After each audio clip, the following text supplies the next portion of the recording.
Good morning and welcome back to my channel. Today we are going to make sourdough bread, start to finish, your basic recipe, everything you've ever wanted to know. Grab your starter and let's get started. Today I am going to teach you my basic sourdough recipe. We're going to go through step by step, every detail, everything you've ever wanted to know about sourdough so it doesn't feel so confusing, because at the end of the day it actually is really easy. It's just a lot of steps, but once you get it down, I feel like I could probably do it with my eyes closed at this point. So I'm gonna show you everything that I do. These are all the little things that work the best for me, so I think they're gonna work the best for you. I have water that is warmed up about 85 degrees. You really don't wanna go above 90 degrees with your water. I'm gonna add 735 grams of warm water.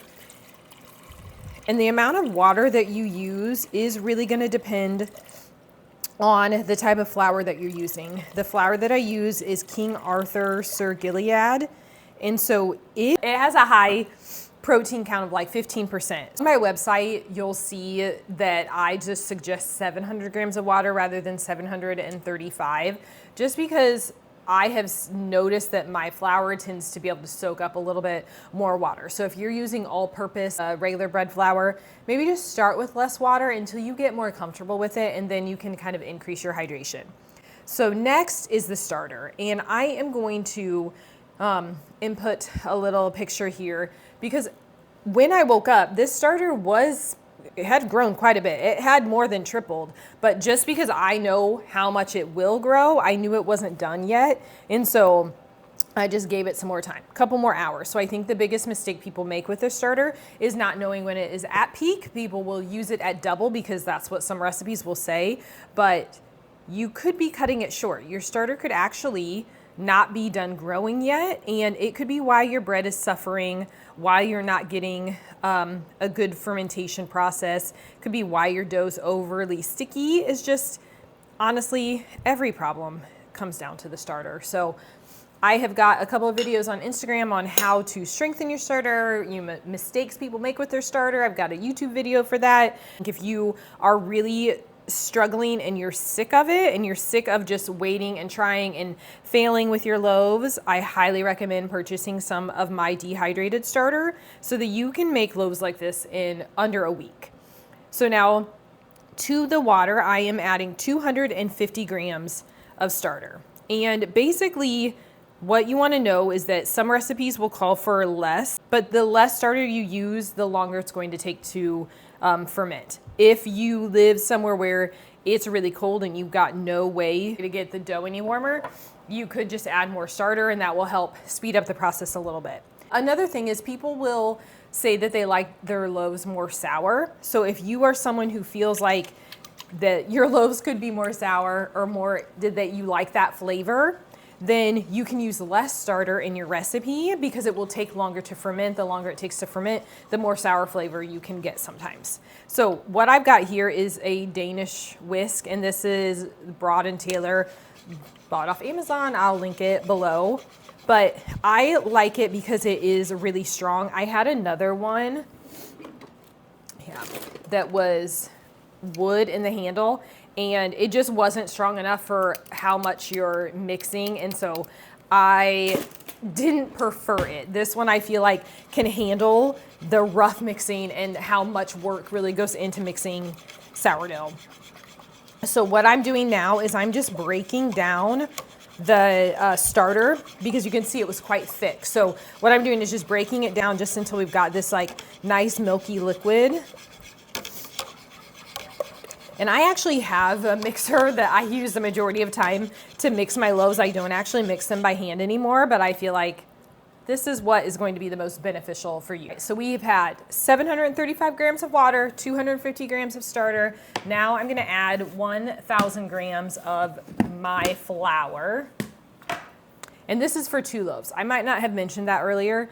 I highly recommend, when you're doing it, to just make 2, because not only do people love sourdough, so there is no problem finding someone to give a loaf to, but it's honestly good practice to shape more than one at a time. When I first started, literally every time I would shape, I would always mess one up. Every single time. And so I would have one good one and one bad one. So if you're making the bread anyway, it's not gonna take any longer to make 2 loaves. So just just get in the habit of doing 2. Okay, so we're getting 1,000 grams of flour is what we're going for. I highly recommend a food scale if you don't already have one. Really, any kind of baking really needs to be precise. There was a time when I used to do this part, mix it ahead of time, then add my salt and a little bit more water in reserve later, and that is called an auto lease. And honestly, I just didn't see that big of a difference. And once I got my mixer, I was just putting everything in at the same time, getting the same results. So that is an option. It's what I used to do. I just choose not to do it anymore. So I'm gonna go ahead and add my 24 grams of salt here. I do think something that is important is when you're adding the salt to make sure you're adding it with the flour, because I've seen some videos where you mix the salt into the starter and it just like clumps up into a ball and it will not break down. So if you've had that happen, we've had this like clump of starter that just won't break down, it could be because you added your salt before you added your flour. Now comes like the intensive labor of love here. Mixing this by hand is not easy. I would not call it easy. No. If I'm making any more than 2 loaves, I'm absolutely putting it in the mixer.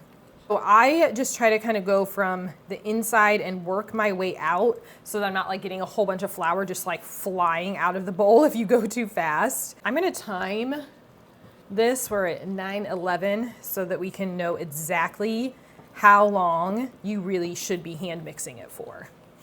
And I recommend switching hands because all of that on one hand just kind of gets exhausting.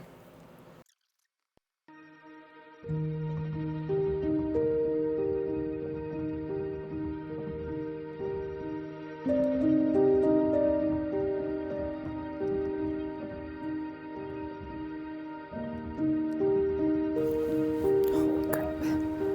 Woo!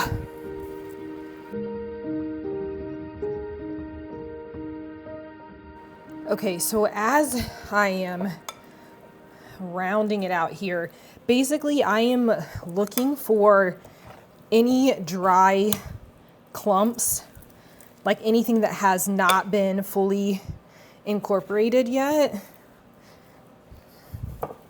And so sometimes I will go around and like scrape to make sure I've got everything off the sides and off the bottom, so you don't have any like chunks of dry flour anywhere. And basically we're mixing like this so aggressively and so much at first because we're really trying to develop the gluten.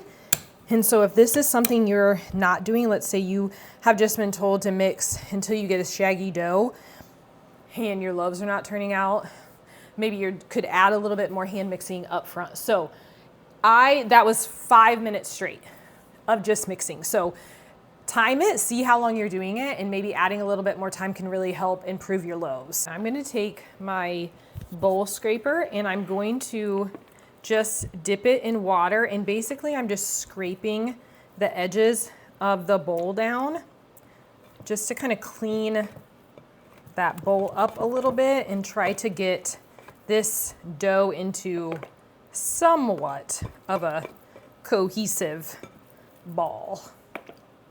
So I just scrape and pull it toward the center. And it's not going to be perfect. You're still going to have some dough around the edges, but not near as much.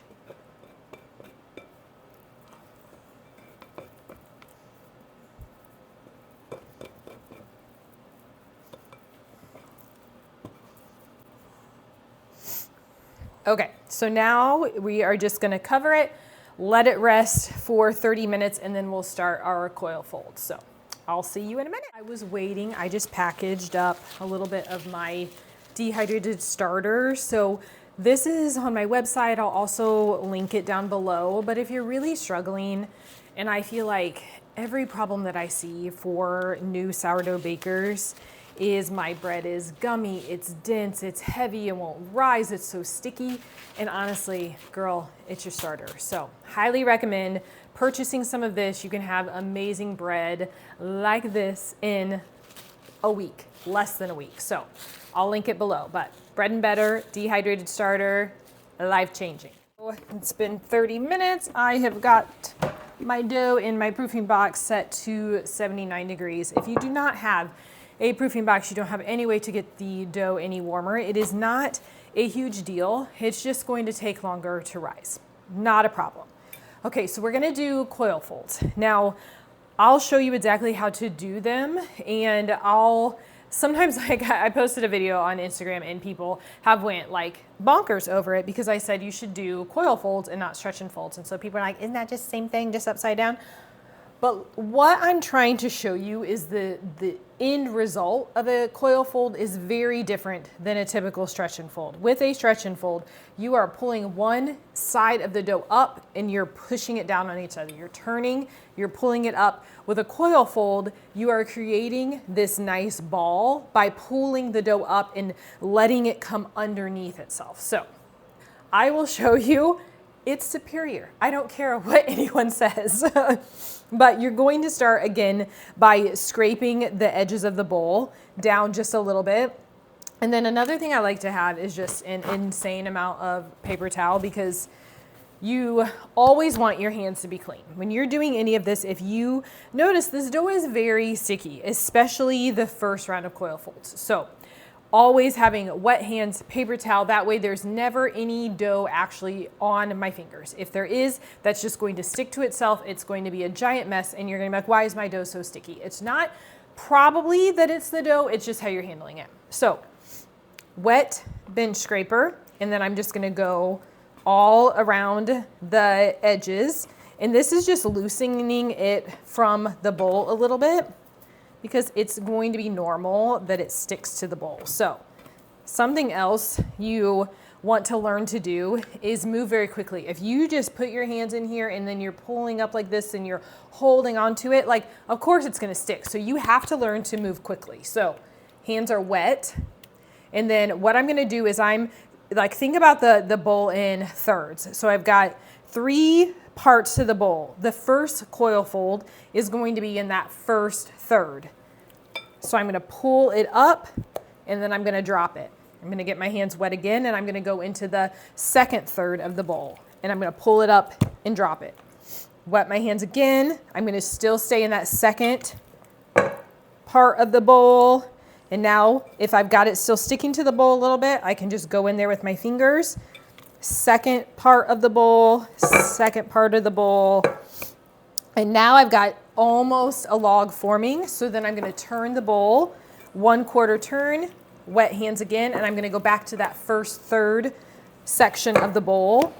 And now you can see I'm kind of just using my fingers and I pull it up and I kind of pull it out a little bit because all I'm trying to do this whole time is create a ball. So now it's starting to get much easier. And the fact that it's still sticking to the bowl a little bit is actually helping me stretch it a little. So now I'm just gonna keep going until I can get that dough all the way released from the bowl.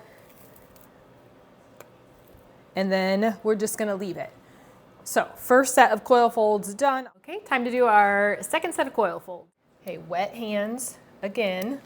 And like I said, top third, middle, bottom.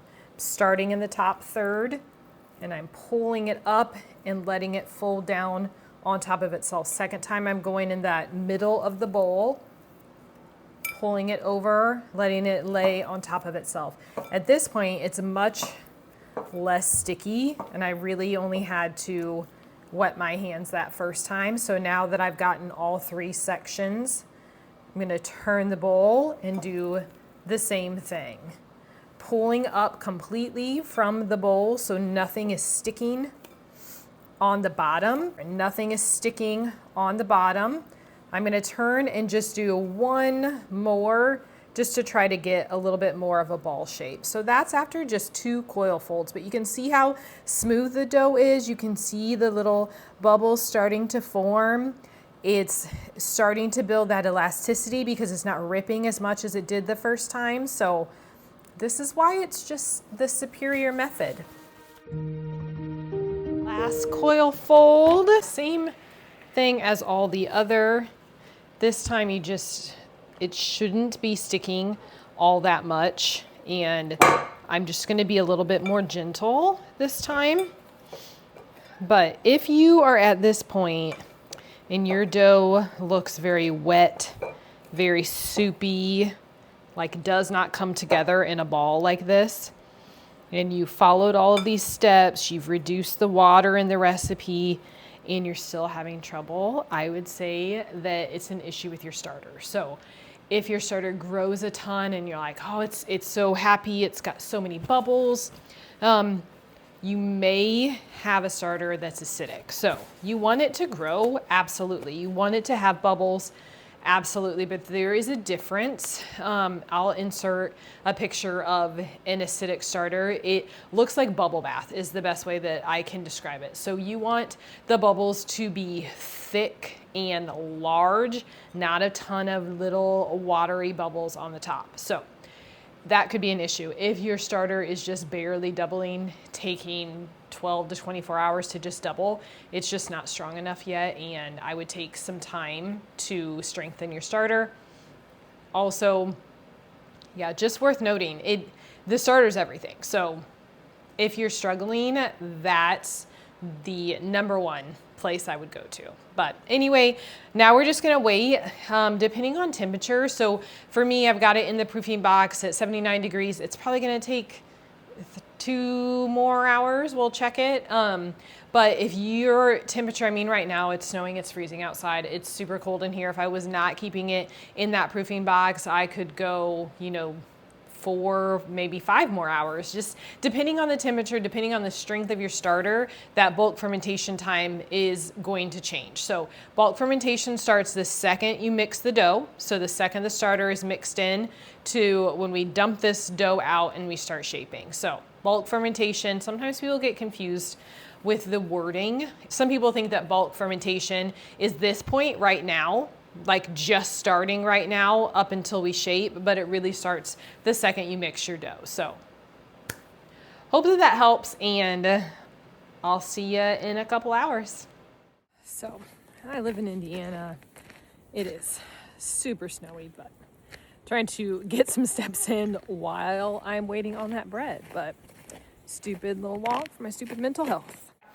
I am just wiping down my counter. A little bit of water on your countertop will help the dough not stick. So I prefer using a little bit of water versus flour. So if you're making bread for someone who is gluten sensitive, then adding flour at this point can make the bread less tolerable for them. So the reason that they can tend to tolerate a sourdough versus a regular bread is because the long fermentation breaks down the gluten structure a little bit. So then they're able to digest it better. I'm not a doctor, so if I didn't say that correctly, don't hold me to it. But if you use a little bit of water on your hands, on your bench scraper, that's gonna help deal with like the stickiness of the dough. And like I said earlier, if it is unmanageable sticky, it's probably an issue with your starter. The next thing I want to talk about is how I know that my bulk fermentation is done. So like I said, I have the proofing box set at 79 degrees. So that means I'm going to pull my dough a little bit sooner than if it was much cooler, because after I shape it and put it in the fridge, it's still going to be pretty warm. So it's still going to continue to grow. That can be a good thing, but if I were to have let this dough double in size and then shaped it and then put it in the fridge, it could over ferment, because I'm gonna leave it in the fridge overnight. Gonna bake them up tomorrow. So this is how you can use time and temperature to manipulate bulk fermentation a little bit. So if it is cooler in your house, let's say it's like 65, 68 degrees, you can probably let that dough double, because it isn't going to continue to grow in the fridge because it's not warm enough. It's going to stay. Your risk of over fermentation is lower.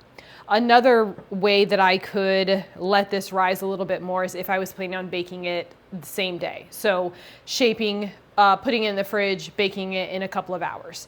Then it's not in the fridge overnight, all of that time growing before it cools back down, and it has less of a chance to over ferment. So all of these things just go into play, and this is what is really complicated about sourdough, and this is probably what freaks people out, is because they hear one piece of advice, which is let your dough double in size and then put it in the fridge overnight.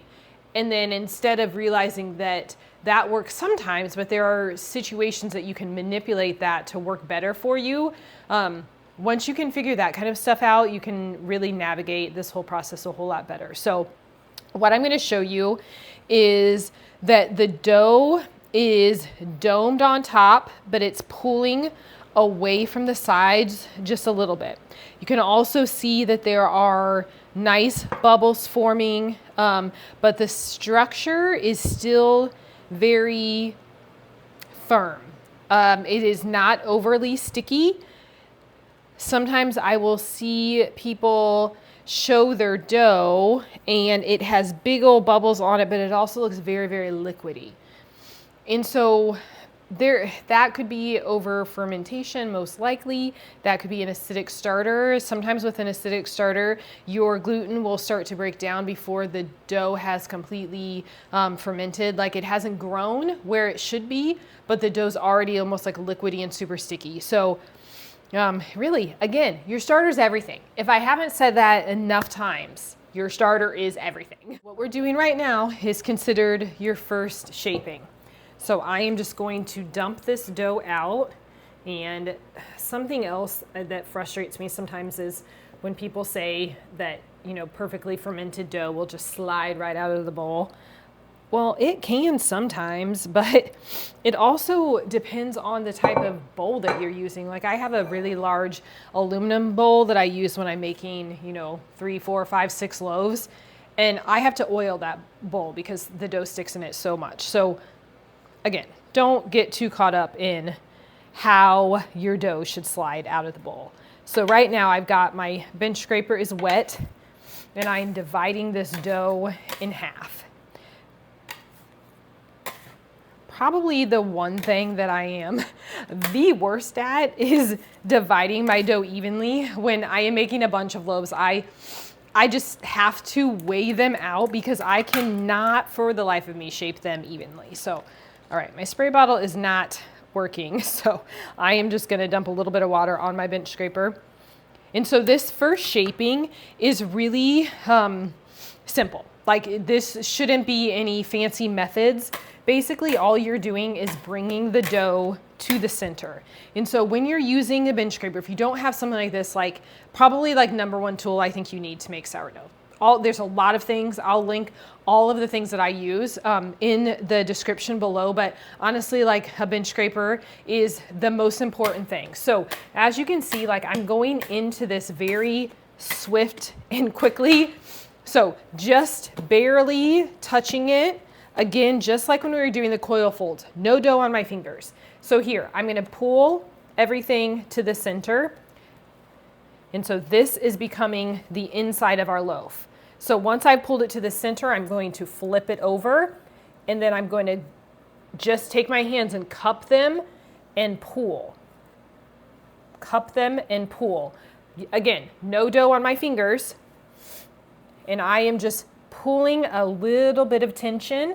So right now, this part of my counter is not very wet. If it was too wet, the dough would just be sliding and I wouldn't be getting in that surface tension. And so that surface tension and that completely nice smooth ball, this is gonna be the top of your loaf. And so this is the part that's gonna spring up in the oven. So it's really important that we do not continue to just manipulate that dough, because what can happen is it can rip and the whole thing will just like deflate, and it is so defeating. So I've had that happen, unfortunately, more times than I want to admit. So then exact same thing here. And this is just getting the dough loosened from the counter, because it's normal with the gravity that it's going to stick. So pulling it from the counter, and I can see where I cut, that is showing some of the interior of the dough, and that's why that's stickier. So I just want to make sure that gets on the inside. So you can see it is sticky, but it's the way that I'm working with it where I'm not allowing my hands to really stick to it. I'm moving so quickly, but that's it.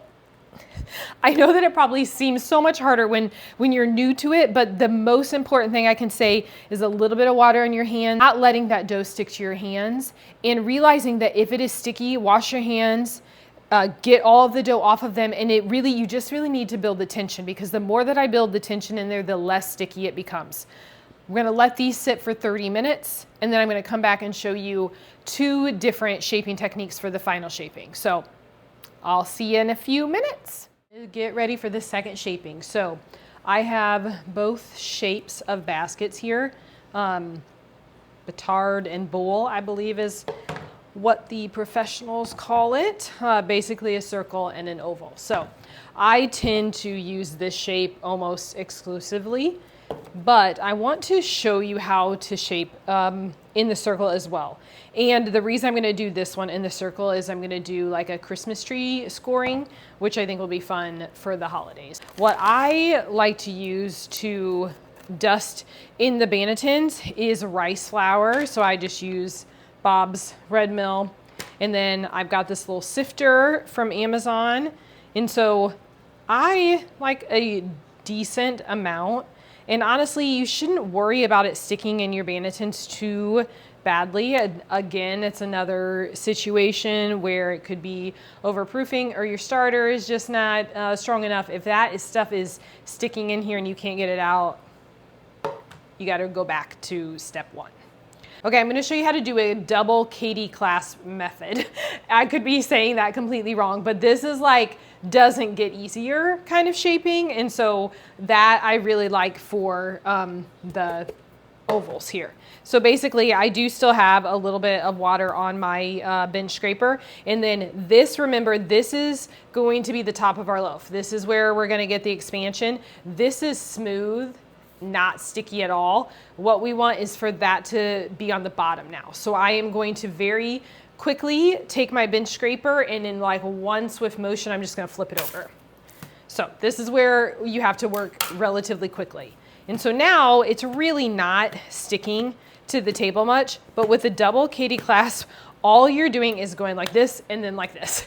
Like it could not get easier. So I literally just squish that together, pull this up, squish it together, kind of squish the sides, and throw it in the banneton. Then I'll come back and stitch this when I'm finished with the other one. So easy. Highly recommend that method. Could not be easier. So same thing here. We're going to flip over. And then this one I'm going to do a little bit more traditionally. So I'm kind of just trying to get a bit bigger of a rectangle, but I'm not doing anything too crazy. So now that it is sticking a tiny bit to the counter, that's actually a good thing. So I'm going to use that to create a little tension. I'm going to pull that top down, and then I'm going to take the sides and I'm going to put them right over top of each other. So then we're going to do some stitching all the way down to the bottom. And then I'm going to roll that up into a little log. So if I was just doing the oval shaped banneton, I would take that, dump it in. But because I want to create a circle, then I'm going to do the same thing I did with that initial shaping, where I'm twisting and pulling until I get my ball. Then I'm going to take a little bit of that rice flour, dust on top, and then I'm going to throw it in the banneton, wait about 10 minutes, and then I'll do the stitching. Something that I do think is important to note is that when I first started shaping, I was just like, oh, I got more tension is better. And unfortunately, it's not. Like, not only are you risking like the dough splitting and just completely deflating, but if you get too much tension in there, it really does not benefit the dough at all. And I would end up without getting an ear. Like the loaves were just not turning out as well. So less is more is the moral of the story.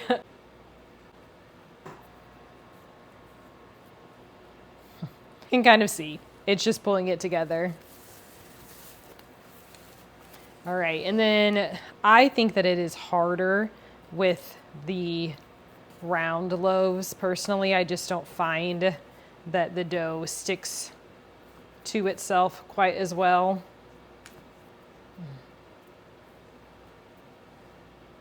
But that's basically all you're doing, is you're just kind of trying to bring it together. But anyway, we're gonna cover, and then I'm gonna put both of these in the fridge overnight and we'll bake them up tomorrow. Good morning. It's time to bake our loaves. So I'm gonna show you how to score, what I like to do. I try to keep it really simple with literally just a razor blade. And so for whatever reason, whenever I post this, it totally freaks people out. But to me, it is just easier to be precise and to work with than with the LOM, with all the other little tools. Like, I have them, I just don't like it. So this is what I use. I'm gonna show you how to do it. Okay, so first thing I'm gonna do is get my parchment paper ready. And what I like to do is just cut, because we're doing 2 loaves, so I cut out 2 squares of parchment paper, but then to help them fit in the Dutch oven better, I just go in and cut out this oval shape. So big enough that you can grab both sides of it so that you can pick it up and put it into the Dutch oven. But you kind of want to get rid of a little bit of it so that it doesn't cause crinkling in your loaf.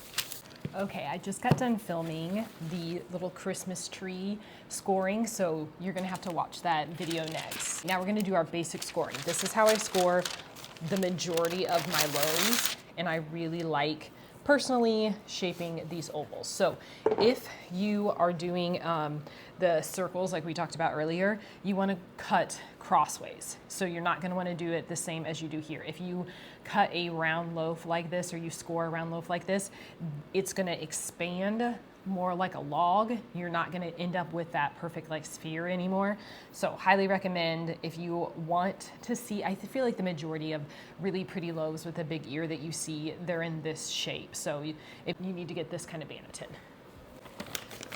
So if you want to do some kind of pretty scoring and you want to see those designs, then you need a good amount of rice flour.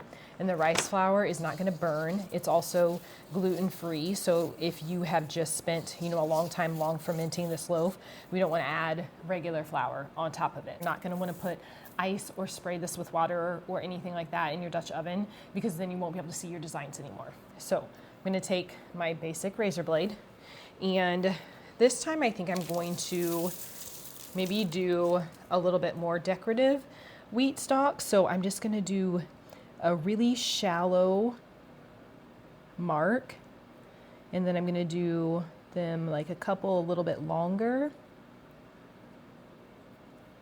and then another one that's a little bit shorter.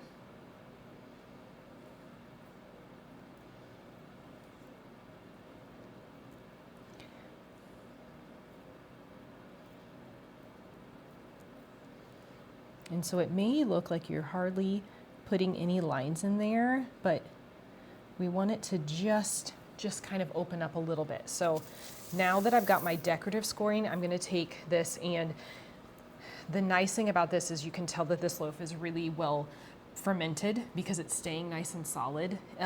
So I should be able to just drag it right down and make one nice slash.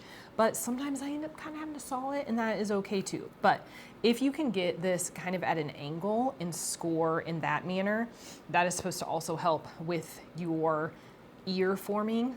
But honestly, if this loaf is poorly fermented, over fermented, under fermented, you're not gonna end up with an ear no matter what you do. So first place to start, but here we go. And now she's ready to go in the oven at 425 degrees with the lid on in my Dutch oven for 30 minutes. This is how you're gonna dry out your bannetons so they don't get mold. So I like to just take them out and set them right by the edge of the oven so that they can dry out from that heat. 30 minutes, we're gonna take the lid off. And this is always like the most exciting / nerve-wracking part, but oh, she looks perfect. Like a big old ear. So then I just turn them in the oven a little bit, but it's now with the lid off. Time to take it out. There's just nothing better than this at all. Look how pretty. Look at the ear, cute little design.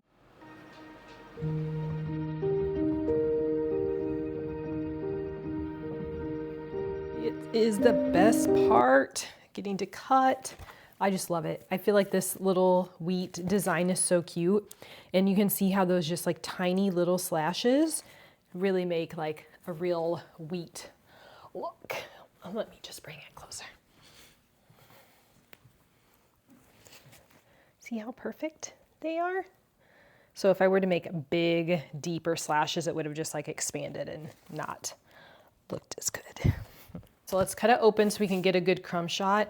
Also, I did do the little Christmas tree. So if you want to know how to do this tutorial, I filmed that separately. So you'll have to go watch that video next.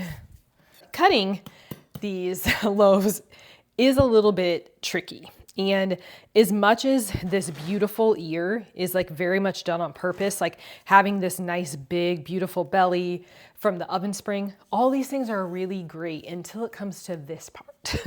So you really want to have a really sharp serrated knife. I have this one from Amazon. It's not anything all that special, but what I find is it's really hard to cut the first day, and it's kind of like sacrilegious, but I keep it in the fridge after that. Typically I usually am like toasting it for avocado toast or something, so I don't mind because it does kind of get harder, but then it's so much easier to cut. So if you're someone who like you're using your sourdough exclusively for toast, if you put it in the fridge, it just makes the cutting experience so much easier. But okay, let's get it. And usually you want that crust to be hard and crunchy on the outside, but then like super squishy and soft on the inside. But I mean, look at that. Again, gotta come closer. That is what we call open crumb. I'd call this a success. I hope that you are successful on your sourdough journey. And if you have any questions, please let me know in the comments. I'm happy to talk sourdough anytime, all of the time. If you are not subscribed, please do so. It would really help me out. I'm trying to build this channel. If you would share it with someone that you know that maybe wants to get into sourdough, I would love to help them. You can also follow me on Instagram at Sweet and Spicy Macros. I share daily things about sourdough. So anything you'd like to see, let me know and I will work on it. But anyway, thanks so much for watching, and I'll catch you next time.